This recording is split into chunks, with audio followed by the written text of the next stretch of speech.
Cinderella was upset that she could not go to the ball, but what she did not know is that the mice had a big surprise for her. Surprise! Surprise! Surprise! Surprise!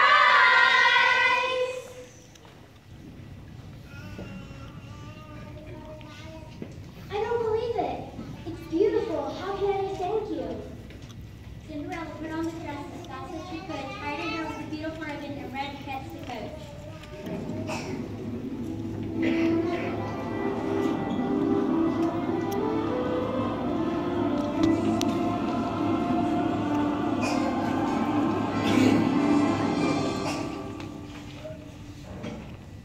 Sing, sweet nightingale, sing.